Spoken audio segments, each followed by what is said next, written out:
And of course, throughout Jesus' ministry, Jesus was concerned about physical health. One of his ministries was that of physical healing. But we do this for another reason: the indwelling of the Holy Spirit. Paul in 1 Corinthians chapter 6, verses 19 and 20, Paul says, "Know ye not that your body is the very temple of God?" That the very God chooses to dwell within these bodies. And therefore, the care of these bodies is not just stewardship of the body, but it is also stewardship of the Spirit who lives within us. Then fourthly, matters of physical health are to be sought as seriously as our spiritual health. In 3 John, the 2nd verse, John writes, "Beloved, I pray that you may prosper in all things and be in health, just as your spirit prospers." That it's not enough for us to be concerned about our spiritual being. We must be concerned about our physical well-being also. So it is our spiritual obligation. It's not just our spiritual obligation, but it is also our social and our communal obligation.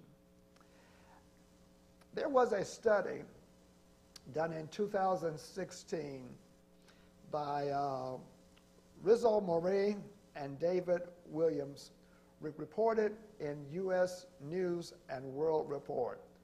And this is the headline: "Being black is bad for your health."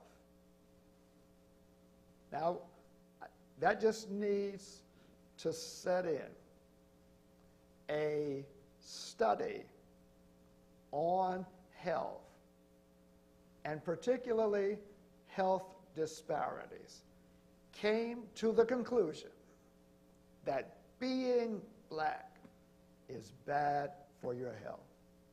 It says, if blacks and whites had the same mortality rate, nearly 100,000 fewer black people would die each year. Even educated African Americans are sicker and die younger than their educated peers. A black person will live on average about 3 fewer years than a white person with the same income. And these disparities run deep, no matter age or ailment. Adult obesity rates are higher rates of diabetes, hypertension, heart disease. Black children have a 500% higher death rate from asthma compared to white children. And African American adults with cancer are much less likely to survive prostate, breast, and lung cancer. Merely being black, they state, triggers exposure to stressors linked to premature biological aging.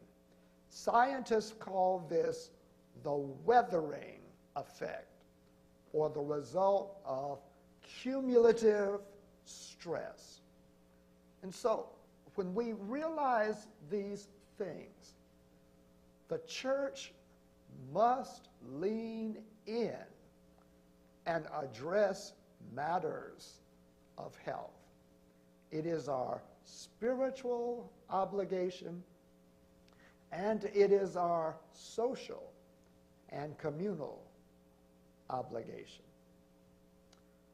Some months ago, a good friend of mine, Dr. Yele Aluko, introduced me to one of his colleagues, Dr. Lanre Gimot, who specializes in gastroenterology and internal medicine at Carolina Digestive Health Associates in Davidson, North Carolina.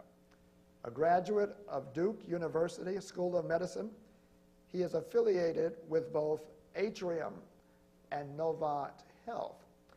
His wife shared with our women, I believe it was last week or week before last, in terms of breast cancer awareness.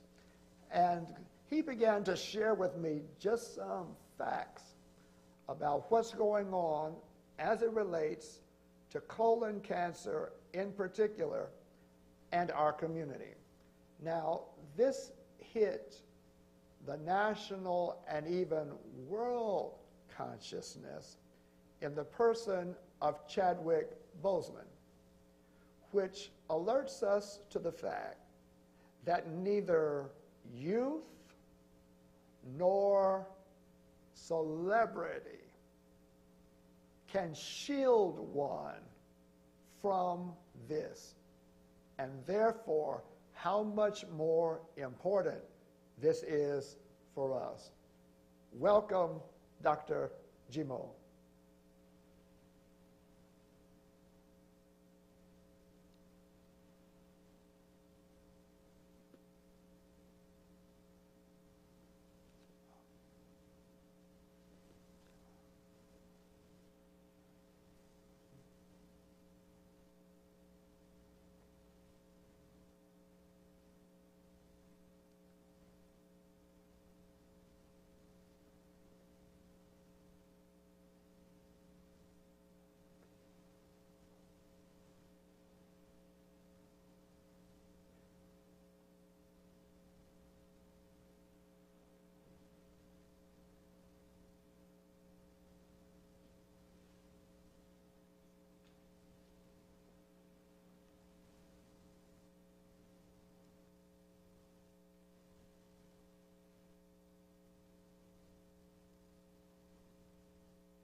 Crohn's, then that survival rate after 5 years is down to about 10 to 14%.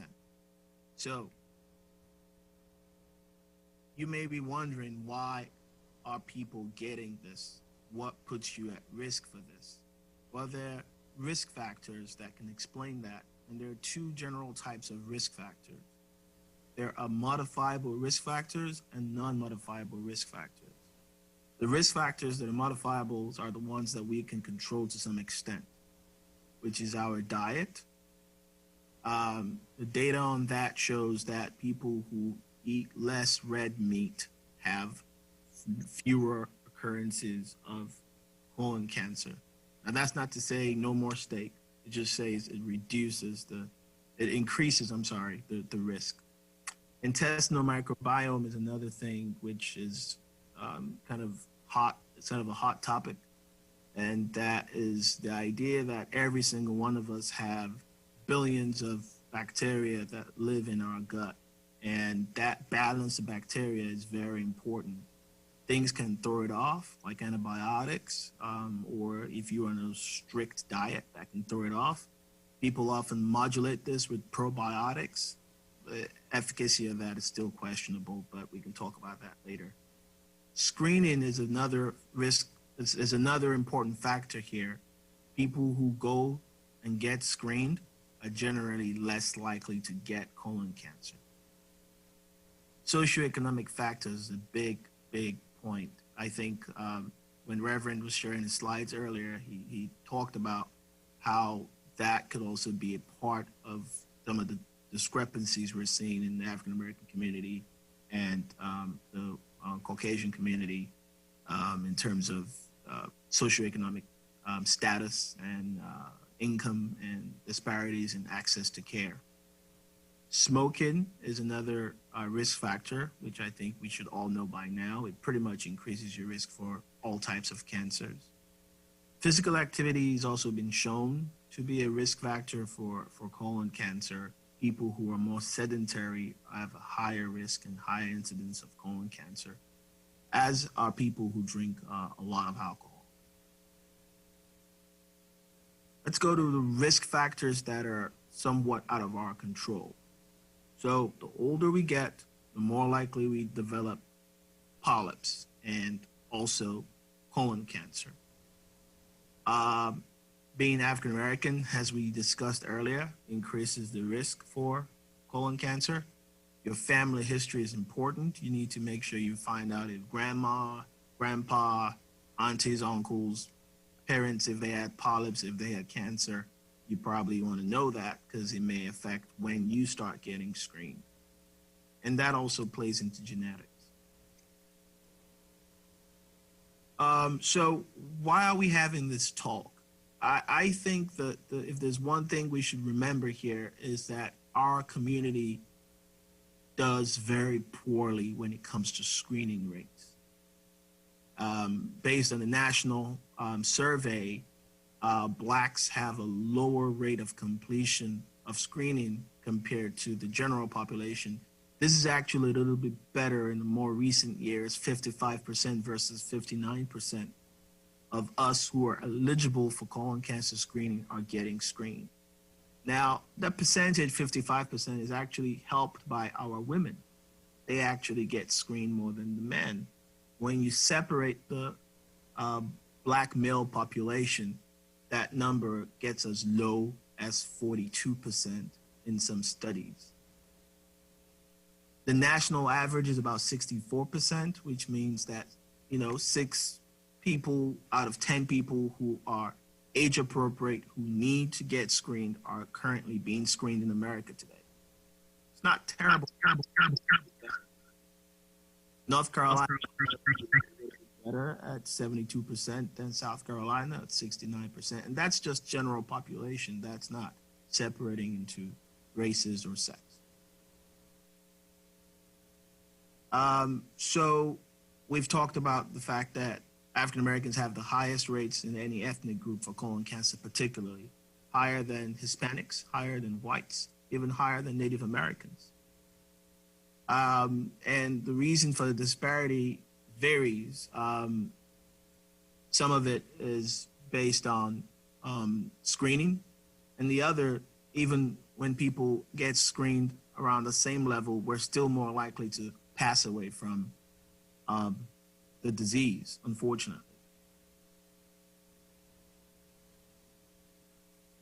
I wanted to show this chart just to point out the difference between equality and equity.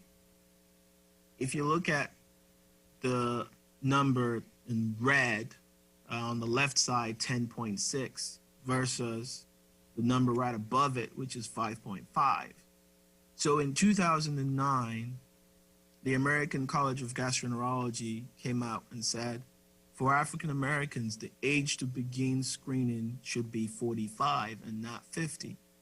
And this data sort of drove that decision, because when they looked at the population at age 50 as the benchmark, when you do that in the Caucasian population, you're only missing about 5.5% of cancers.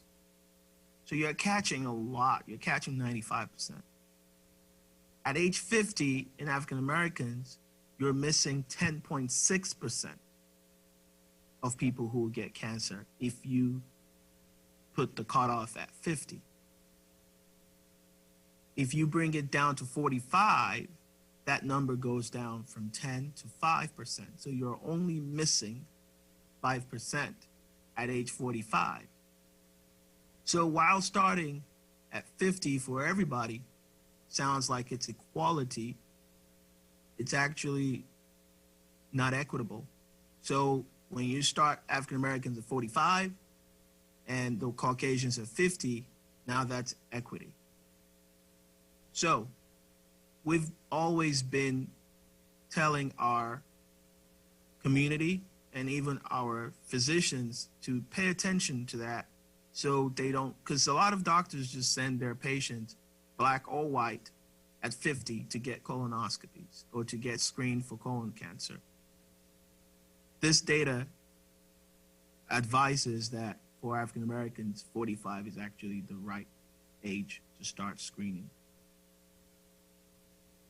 Now, there are different testing modalities. It's not just colonoscopy. The easiest, oldest, and cheapest is just getting a stool card where you poop and somebody takes a smear of your poop in the lab and looks at it and checks if there's blood. If this is what you want to do, you have to do that every year, because it is only 65% sensitive, so you can miss a lot. The second one is the fecal immunochemical test, which is a little bit better.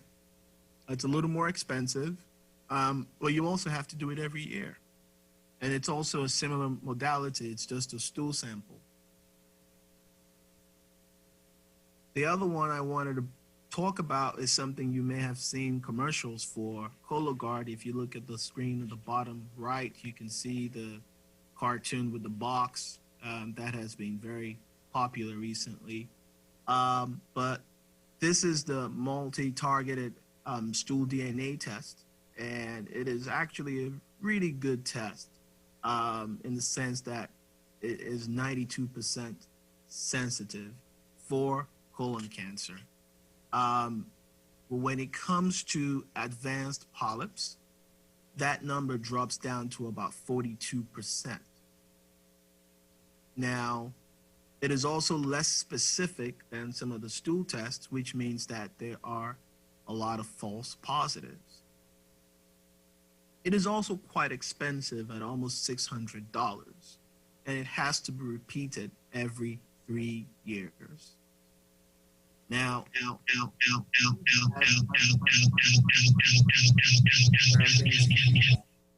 sorry. All right, thank you. If you have a family history of colon cancer, or you've had polyps in the past, this test is not approved for you. And to add to it,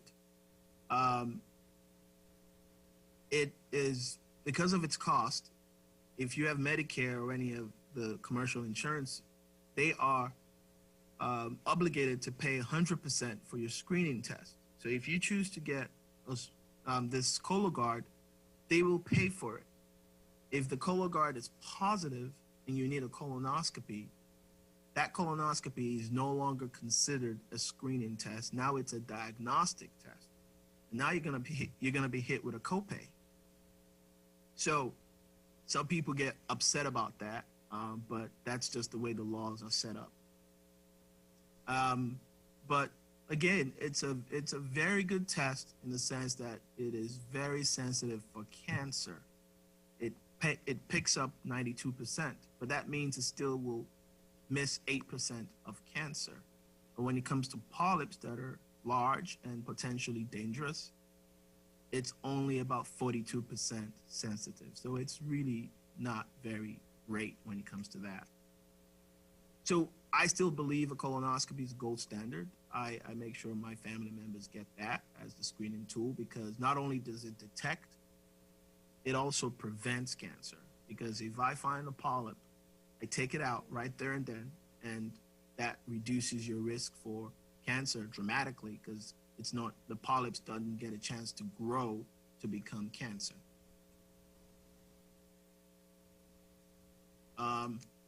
So the debate about when to start screening has been going on. Even in the Caucasian community, where 50 was the age, the increase in incidence of colon cancers between age 40 and 49 has been demonstrated in the past decade. And so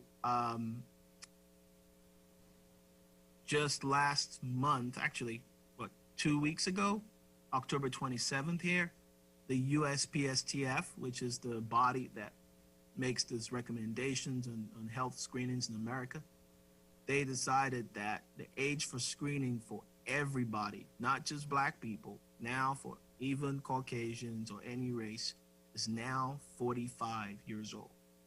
We think we're going to be catching people who are presenting earlier at younger ages, and I think that's going to save a lot of lives. So I put this slide here because I've said it before, and I'll say it again. The best screening test is what the patient will agree to do. I've had people who refuse to get a colonoscopy by all means, and I'm going to basically address the elephant in the room here. A lot of black people, especially black men, don't want anything being stuck in their behind, whether they're asleep or awake. So I tried to, and I'm going to try to explain what a colonoscopy entails very briefly. But for those who will absolutely not let anything happen like that, I think a Cologuard or fecal test is still better than nothing. So I basically talk to my patients, I give them all the data, I tell them the sensitivity rates, I tell them all of that, and then, you know, I address their fears, their concerns, and we come to a decision together on what screening test to go with. I've spent a lot of time talking about screening colonoscopies and screening tests. I want to spend a minute to address diagnostic colonoscopy.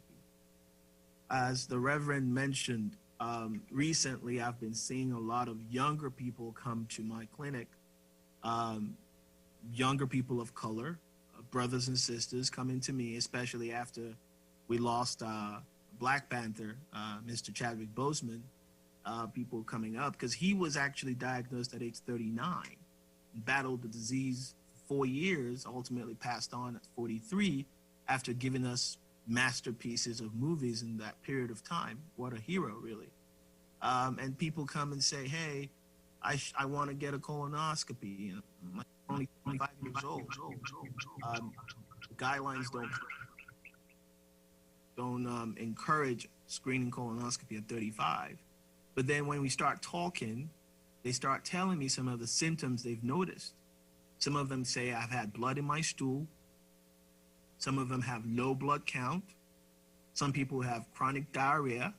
Some people have lost weight and they can't explain how they've lost it. The weight just keeps dropping. They're not doing anything special. They're not doing any special diets or working out, 3-4 times a week.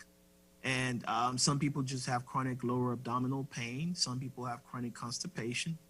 And sometimes there may be a blockage or something. And so I think coming to your doctor, finding out, hey, I got this symptoms. Even if I'm not at the age for screening, any one of the symptoms could be an early sign that you may have something going on inside. So I want us to remember these symptoms. And if you're suffering from any of this, please reach out to your primary care doctor or reach out to your nearest GI doctor and have a conversation about it, because sometimes that's all the warning you get, and then it's too late. So I'm gonna try to demystify what a colonoscopy is. I feel like people hear that word and they just get palpitations. They don't want to. They just sort of black out. They don't want to hear anything else after that. So I'm gonna try my best to sort of break it down in very simple ways so we understand what this is all about. So the journey actually starts 3 days before your procedure. We actually ask you to change your diet a little bit and take out high fiber foods because they make it harder to clean out your colon. And then the night before, we ask you to start drinking what we call a bowel prep, which is essentially sort of high volume laxatives. And that is how we start cleaning your colon. So to talk, just to mention, the prep really starts the night before. So that means you can go to work the day before. You only need 1 day off, which is the day of the procedure. So my patients come back from work at 4 o'clock, 5 p.m. and start their prep. And then the next day they're off. And the day after, they can go back to work. So it's not a long, drawn-out process. So the morning of the procedure, somebody brings you to the center where we do it. And we have 5 different locations all over the city. So I'm sure there's one close to you. In the pre-op area, before you go in, they're putting an IV line, an intravenous line into your arm. They wheel you into the procedure room. We give our patients propofol, which is an excellent anesthetic agent. It's quick on. I mean, literally within 30 minutes that they give you that stuff. I see Brother Taswell smiling over there. I think he's remembering his experience very fondly. You are in deep sleep within 30 seconds. You don't remember a thing. You have the best nap of your life. And I get to start working. Within 30 minutes, usually, the procedure is done. And you wake up typically within 3 minutes once you're back in the recovery area. You wake up, we give you some juice or soda, maybe some cookies or whatever, and you get dressed and you're on your way home within 30 minutes at the most. So that is essentially what a colonoscopy entails. I'm going to give you a peek into our procedure room. You can see our all-star team over there. The patient is lying on the stretcher. You can see the tech getting things ready. You can see our anesthetist or anesthesiologist, depending on your location, who are experts in putting people to sleep. We are constantly monitoring your heartbeat, your heart rate, EKG, all of that, your oxygenation status while you're asleep. So we make sure you're safe, and that's pretty much how it happens. So there is nothing to be afraid of. I'm going to spend a few minutes to talk about the preps, because I think the preps are one of the biggest impediments to the procedure itself. People have heard horror stories about having to drink a gallon of stuff. At Carolina Digestive, we never give you a gallon of anything. We just don't do that. Things have changed since then. These are the 4 preps that I use personally for my patients, and they're different. Miralax is very popular. A lot of people know Miralax. They use small quantities of Miralax already. Basically, you would drink about 64 ounces of that with some Dulcolax tablets, which people are also familiar with Dulcolax. So this is sort of the cheapest option. It's very reliable. You typically start around 4 p.m. after drinking about 64 ounces in 4 hours, and you drink another 24 ounces at 8, and that's pretty much it. You may go to the bathroom 4 to 5 times before you go to sleep, but most of my patients get a full night's rest, and then they come in the next morning. And again, some people like to mix it up in Gatorade. Some people like to mix it up in water. Some people like to use apple juice.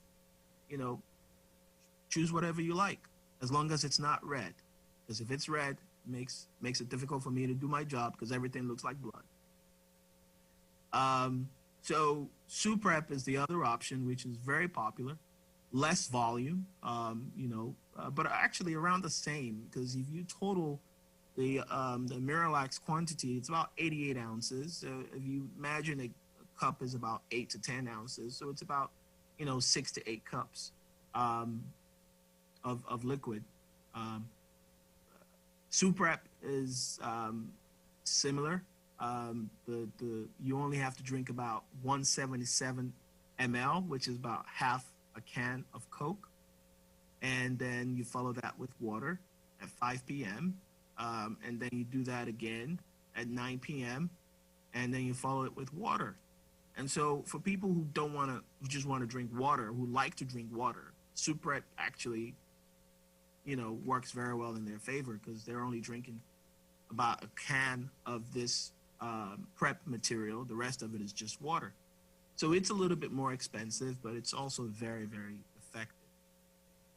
Now, the newer kids on the block are Clinpick and Plenview, and the reason is they have flavors. Clinpick has a cranberry flavor.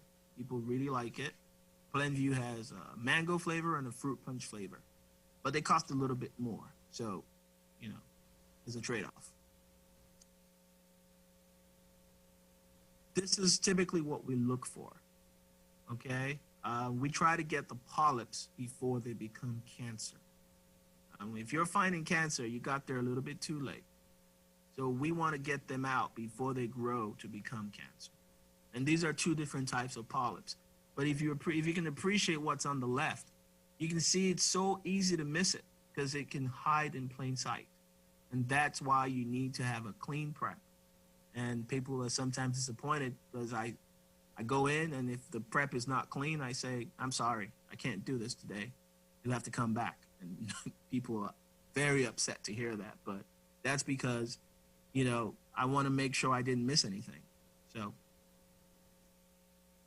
this slide is just to show you how the variety of different polyps that we take out. Some of them have stalks. They're pedunculated. Some of them are flat. These are all polyps that are on their way to becoming cancer. And I take this out on a daily basis on multiple patients in what I do every day. So this is very, very common. But it's a good thing to get them out while they're still polyps, because when you see this, it's too late. This is colon cancer. This is what it looks like on the inside. This is nasty. This is unfortunate. And this can be bad. But we've been able to diagnose, I can't even tell you how many patients. I've been in Charlotte now for 2.5 years, and I've diagnosed a good number of colon cancer cases. But we have excellent colleagues. Sometimes we're able to remove the cancer entirely endoscopically. But those are for people that we catch on the early side of things. Some people, oftentimes, it's too late because it's spread to other organs or it's gotten too deep. And they'll be seen by a surgeon who can cut it out. Some people may need a bag temporarily. Most of my patients will have a successful reattachment after a couple months, typically about 3 to 6 months. I think that's the fair. Even people who know they have colon cancer, they don't want to get a bag. But I always try to explain to people that in most cases, the bag is only temporary. It's not a permanent situation. And then a lot of people need chemo, and some people need radiation as well. But whatever it is, we have a multidisciplinary team. I work with surgeons and oncologists across the city of Charlotte, and we've been able to save many lives, and we continue to do that every day. So, thank you for your time, and I'm happy to take any questions. So let me start as some are being populated. If Chadwick Boseman was diagnosed at 39, right? How much earlier should he have been screened? Good question. I am not privy to his family history. I don't know if he had family members who had colon cancer. He's, as we remember, a very private person. But the age generally remains 45 unless he had a family member who had colon cancer, and then the age becomes 40 or 10 years before the age of that family member. Okay? So if the family member was diagnosed at 45, then Chadwick should have gone at 35. But that also brings me to that slide, which when I showed you those symptoms, I suspect he probably had some blood in his stool, probably brushed it off and said it's probably just hemorrhoids. And of course, there are lots of people who have hemorrhoids. I do more hemorrhoids than anybody else in Charlotte. But I've also diagnosed people who truly had hemorrhoids with colon cancer. There is no rule in the book that says you can only have one of the other. You can have both. And so it's important to come in and seek care. So I don't know what symptoms he had, and I don't know his family history. But to answer that question, the age for him to start would have been dependent on his family history. And also, if he had symptoms, he should probably have come forward sooner. When you say family members, how close or how far in terms of relatives? I think the question, how far out family members? The books say first degree relative, which is father, mother, brothers, or sisters. Or, so if you have any one of those, yes, it applies. But if you have two second degree relatives, so that is an auntie, an uncle, a cousin, you have two of those in those level, or grandparents, then that is the same thing as having one of first degree. So, and also if you have first degree relatives who had advanced polyps, so let's say they went in for their colonoscopy, they had multiple polyps, large polyps, then you have an increased risk as well. Now, when you spoke about this notion of our dying at higher rates, how do comorbidities play into that? So it's interesting. Now I'm thinking about COVID, right? Because they're saying, you know, COVID, obviously we see that COVID is affecting us disproportionately. And the question is, was it the COVID, or are we just baseline a sicker group of people? Do we just have more comorbidities? And it's a little bit of both, really. So when you looked at the risk factors that I shared in the earlier slides, sedentary lifestyle increases your risk for colon cancer, for diabetes. And so is it the diabetes that is increasing the risk for the colon cancer, or is there a confounding factor that is increasing the risk for both? What I can tell you is your comorbidities increases your risk of dying from colon cancer, but I cannot tell you for a fact that they increase your risk for colon cancer. Does that make sense? Got it. Tanya, any questions?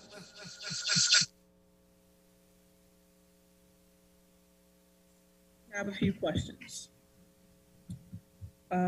First question, how effective are colon cleansers or detox teas in regards to colon health?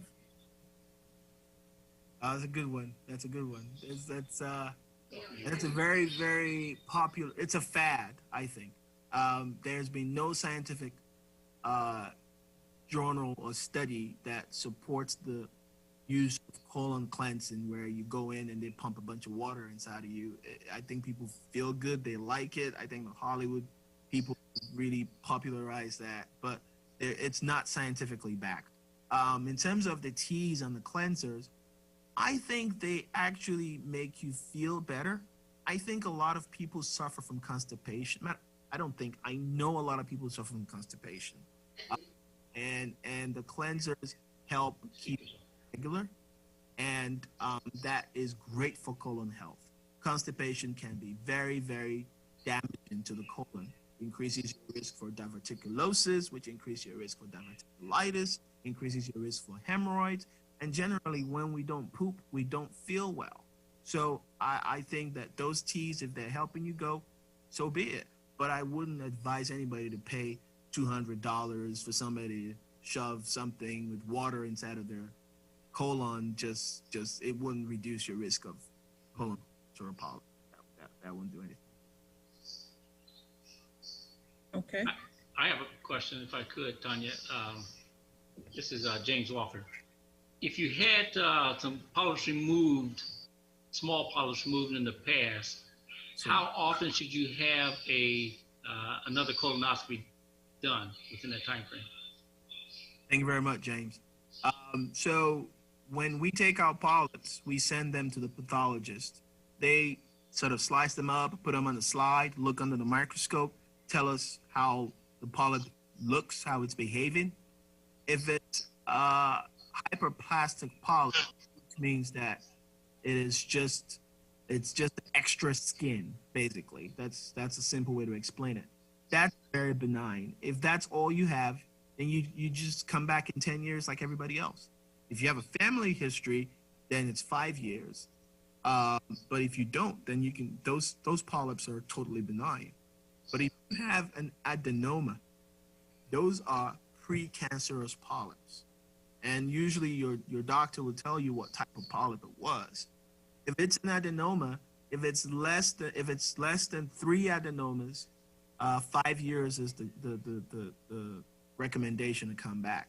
But if you had 3 or more adenomas, we back in 3 years. Thank you. Okay, there is another question. Does the recommended screening age for men and women differ, or is 45 a good age for both? Thank you, Tanya. As of October 27th, 2020, 45 is the age for men, women, black, white, gender non-binary, whatever, human being, 45 years of age on this earth. Everybody starts at 45 now. That's the new recommendation. Thank you. Good question. There is another question in regards to age. Is there a cutoff age for screening? Once you get your first colonoscopy, do you continue for the rest of your life? And how often should you get the procedure? That's a really good one. All right, so there are 2 parts to that question. One is there a cutoff? And 2, once you start, should you always continue? Did I get those 2 questions, Tanya? Yes, that's correct. All right. So the first one, the guidelines state that at age 75, it should become an individualized decision, a case by case basis.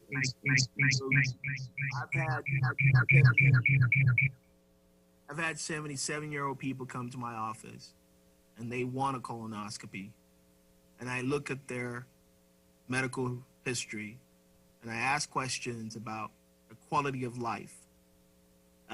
If they're so sick that I don't see, that they don't have 5 to 7 more good quality years on Earth, I don't offer a colonoscopy. At that point, the risk is higher than the benefit. Now, I've had people, 82-year-old, usually ladies, I mean, not to say they're not 82-year-old men, but I've seen more 82-year-old ladies who walk 2 miles every day, who are very active, drive themselves around. They are on maybe 2 medications, otherwise they're fine. Their parents lived to be 100. They have great genes. They want to be around for another decade. And that 82-year-old will probably get a colonoscopy before I give that 77-year-old who's got, strokes and heart attacks and all the other stuff going on. So that's, I hope I answered that question, the first part of that question. It's really a case-by-case basis, and it depends on conversation between the patient and their doctor. So there is no strict cutoff, really. The second part of that question is, once you get it the first time, are you then sort of committed to it forever? And that's a tricky one, because it depends on what we find that first time. If you did not have any polyps that first time, then you're good for 10 years. And at the point of 10 years, you can decide to go with any type of screening you want. If you say, look, I don't ever want to do colonoscopy anymore, I just want to go do Cologuard, you can do that. And then if it's Cologuard you decide to stick with, then you're going to have to do that every 3 years. Whereas if you do a colonoscopy again, you get another 10 years if they don't find any polyps.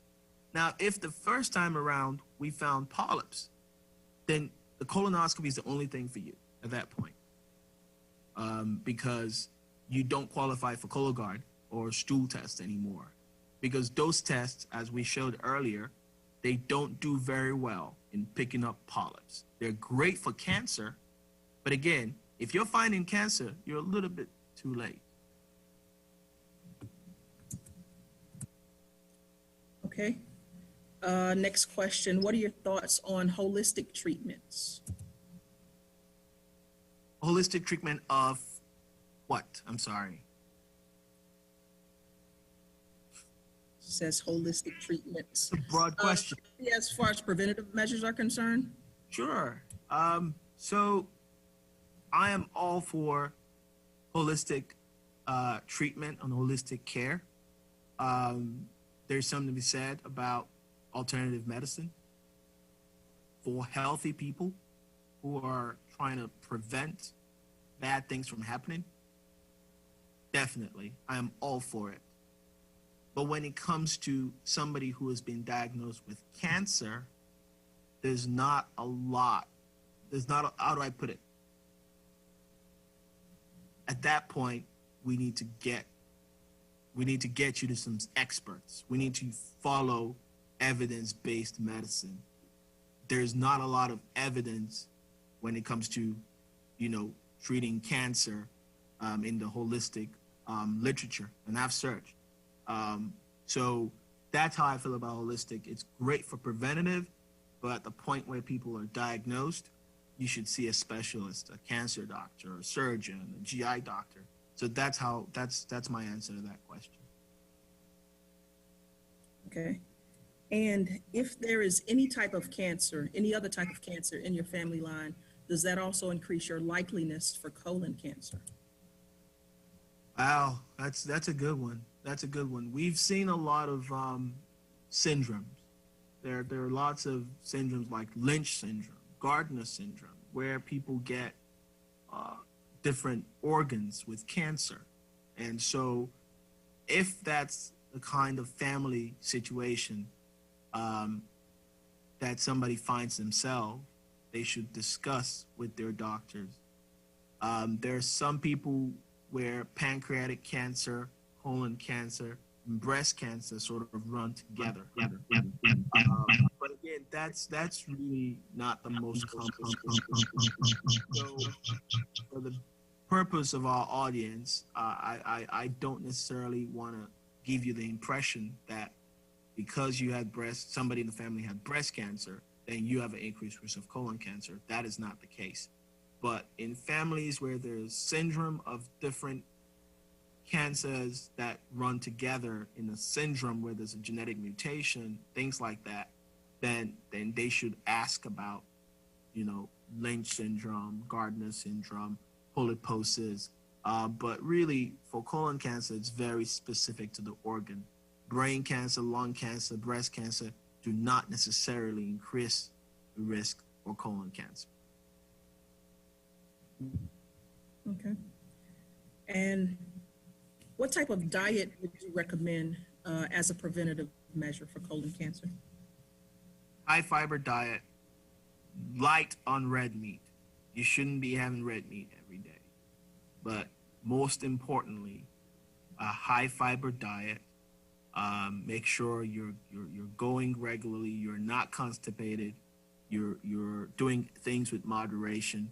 You're staying active, and you're getting your screening done. That's one thing that's under our control, and we know it works. Okay. And when polyps are found, are all the polyps removed at once, or do you have to continue to come back to get a certain number removed at a time? Good question.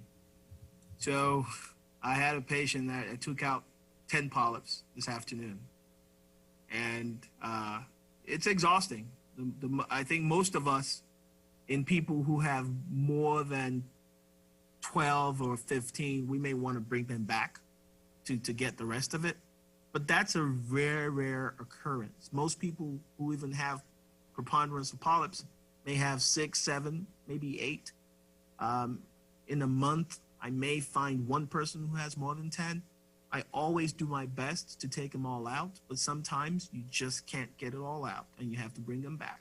And so if you have more than 10, your GI doctor may ask you to come back, and that's totally okay. But that's rare.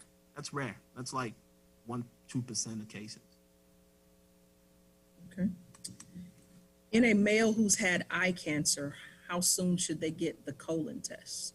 Like everybody else, the eye cancer will not increase your risk for colon cancer. Okay. Are small doses of Miralax safe to take on a daily basis for colon health? Good question. Well, sounds like that person is constipated. I would start with drinking more water. Sounds very basic, but Americans are notorious for not drinking enough water. We rather drink sweet tea, Coke.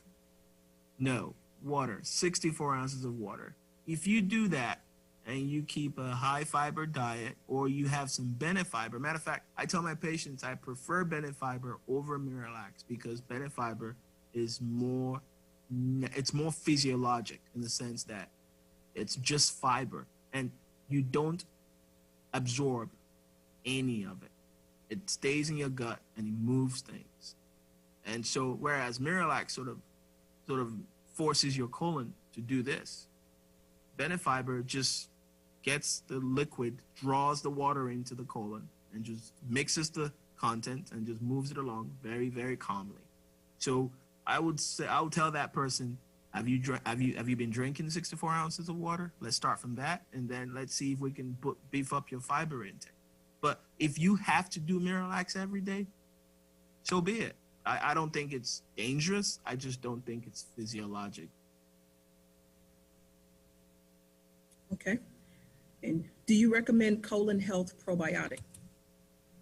Yeah, probiotics are very, very, it's a profitable segment of supplements. I mean, people are making billions of dollars on it. I'm not against it. I just feel like a lot of people taking it don't need it. I think that we have our microbiome, which is the bacteria that lives in us. And probiotics try to change that population for you or give you a healthy balance of this bacteria.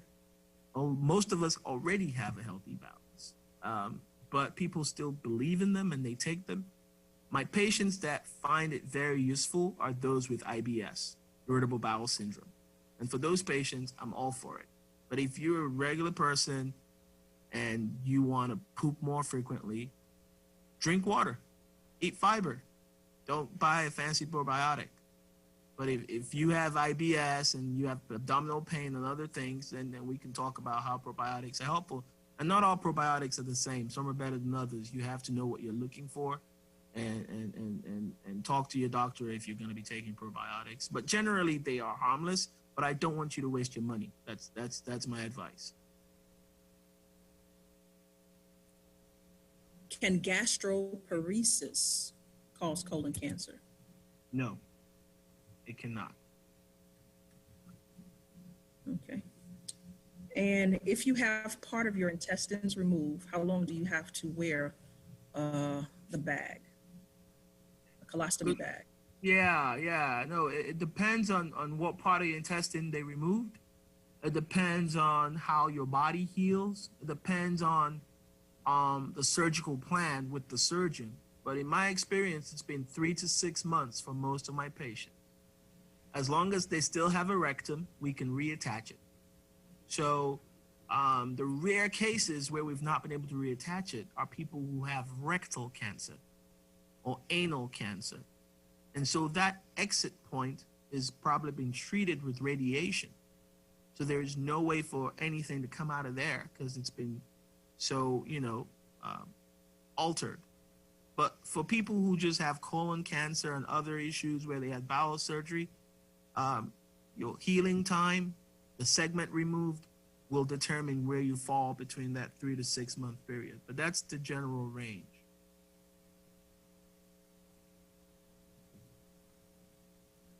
I believe I got them all. I believe that's all of them.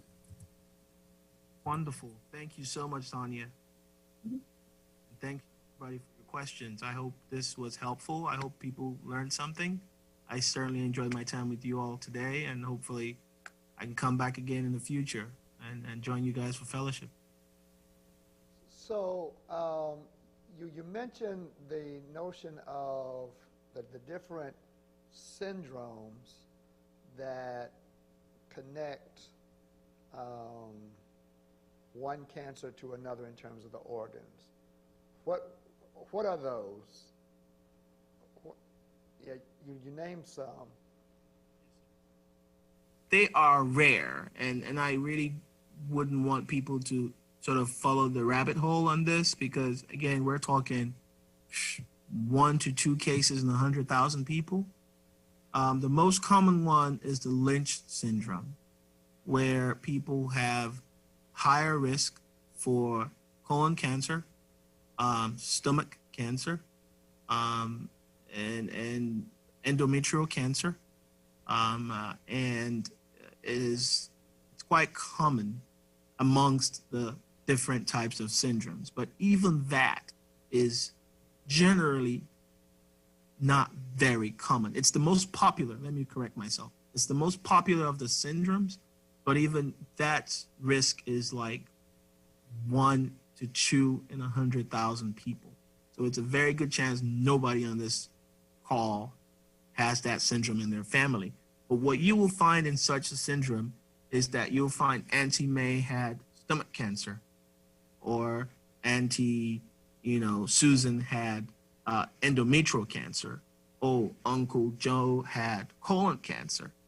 Why do we have 3 different types of cancers all in the same family? And now you can talk to a medical geneticist who can try to tie those pieces together. And sometimes they can tell from the pieces of the tumor they take out. They can do special staining to tell us if this is the type of colon cancer you see with the syndrome. So it's a different type of colon cancer. So I think for the purposes of this audience, I will try to not make that the topic because it's exceedingly rare. But it is something to be aware of. If one family just has a preponderance of different type of cancers, then maybe somebody wants to talk to a doctor about it. One of the things that comes out of this is the need for conversation among family members because, you don't know what you don't know. And oftentimes because of our closed nature, we don't have certain conversations. And so if nothing else comes out of this, one, have conversations with your family members to find out what's in the pool. That's number one. The second thing that comes out of this is, brothers, we need to get scoped.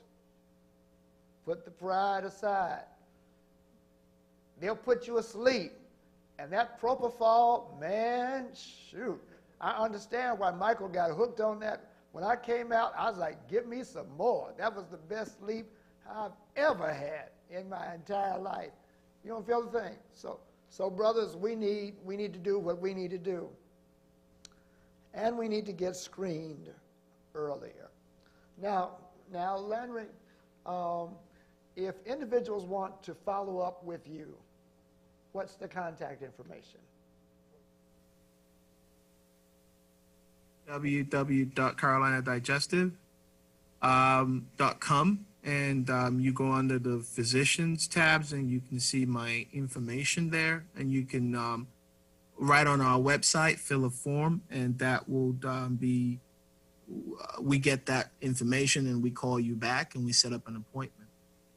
If you wanted to call my office directly to my assistant, the number is 704-372-7974, and the extension is 2108, and that gets you to a human being instead of the phone tree, which could take some time. But if you remember that extension, you get connected to her.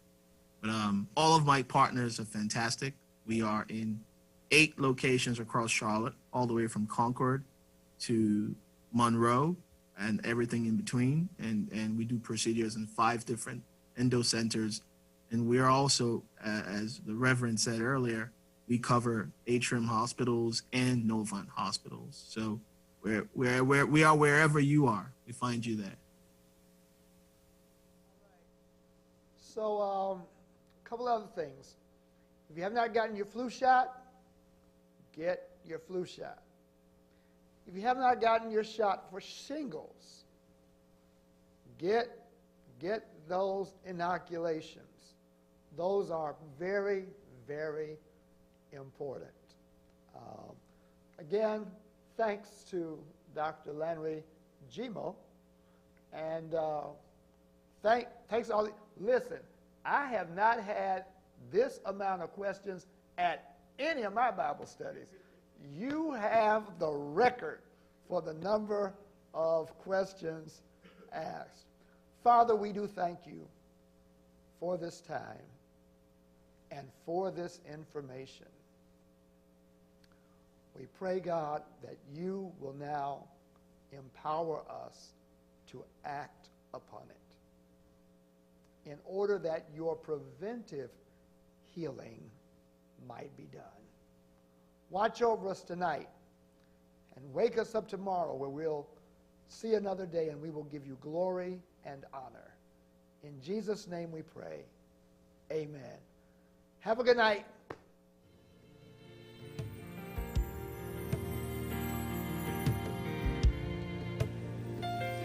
You are strong and mighty. There's no one else like you. You are great and powerful. No one can do the things you do. You're the beginning and the end. You're the peace I find within. You're a great God. You are great. You're a great God. You are great. You are strong and mighty. Yeah, yeah. No one can do the things. And powerful. No one can do the things you do. You're the beginning and end. You're the peace I find within. You're a,